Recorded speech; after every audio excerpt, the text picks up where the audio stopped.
नमस्कार दोस्तों, अभी हाल में ही भारत को G20 का प्रेसिडेंट बनाया गया है। मतलब भारत अगले एक साल के लिए दुनिया के सबसे पावरफुल 20 देशों के ग्रुप को लीड करेगा। पूरी दुनिया की नजरें हम पर हैं, तो आइए समझते हैं कि G20 समिट है क्या और इससे भारत को क्या फायदा होगा। Prime Minister Narendra Modi will hold the G20 presidency for a year. Indian Prime Minister Narendra Modi has officially taken over India's G20 presidency. India is hosting the G20 tourism meeting.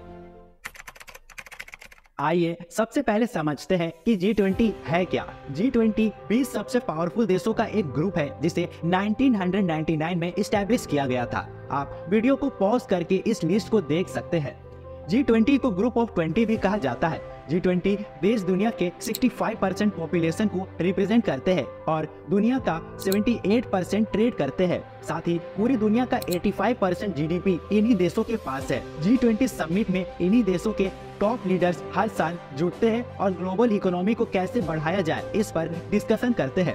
इस group का कोई permanent secretary नहीं है, यानी इसकी presidentship किसी एक देश के पास नहीं रहती। G20 समिट होस्ट करने की जिम्मेदारी 3 देशों के पास है, यानी भारत की प्रेसिडेंसी के दौरान Indonesia former president, Bharat current president और ब्राजील फ्यूचर प्रेसिडेंट, ये सब शामिल है। आखिर G20 को क्यों बनाया गया? दरअसल G20 से पहले G7 ग्रुप हुआ करता था। यह दुनिया के 7 सबसे डेवलप्ड देशों का एक ग्रुप था जो आपस में मिलजुल कर एक दूसरे को हेल्प करते थे। लेकिन जब 2008 में ग्लोबल रिसेशन आया, तब जाकर दुनिया को लगा कि ऐसा कोई ग्रुप होना चाहिए जो पूरी दुनिया को लीड कर सके और ग्लोबल इकोनॉमी को आगे बढ़ाए। इसके बाद G7 ग्रुप में भी बदलाव किए गए और इसे ही G20 ग्रुप में ट्रांसफॉर्म कर दिया गया और यह डिसीजन लिया गया कि साल में एक बार G20 देशों के लीडर्स की बैठक की जाएगी। आप समझते हैं कि G20 का मकसद है क्या? क्या ये उस 20 देशों के लिए ही काम करता है? तो इसका जवाब है नहीं। G20 ग्रुप का एक मूल मंत्र है one earth, one family, one future, जिसका संस्कृत में मतलब होता है वसुधैव कुटुंबकम, यानी पूरी दुनिया एक परिवार है और G20 ग्रुप भी इसी पर काम करता है। इस मंच का सबसे बड़ा मकसद फाइनेंशियल सपोर्ट है। जैसे कि हमने पहले ही बताया कि इसमें शामिल देशों की कुल जीडीपी दुनिया भर के देशों की 85% है। G20 इकोनॉमिक स्ट्रक्चर के साथ ही इकोनॉमिक स्टेबिलिटी, क्लाइमेट चेंज और हेल्थ से जुड़े मुद्दे पर भी बातचीत करता है। इसके साथ ही ये प्लेटफॉर्म दुनिया के बदलते हुए लैंडस्केप को भी ध्यान रखता है और इससे जुड़े हुए इम्पोर्टेंट इश्यूज पर भी फोकस करता है। इसमें business, agriculture, employment, energy, corruption और टेररिज्म के खिलाफ लड़ाई जैसे इश्यूज भी शामिल है। G20 भारत के लिए क्यों इतना इम्पोर्टेंट है और इससे भारत को लॉन्ग टर्म में क्या फायदा होगा? G20 की सबसे बड़ी बात है, हर साल इस समिट में दुनिया के सबसे पावरफुल देशों के टॉप लीडर्स आपस में मुलाकात करते हैं, जिससे पूरी दुनिया की नजरें हम पर फोकस हो जाती है।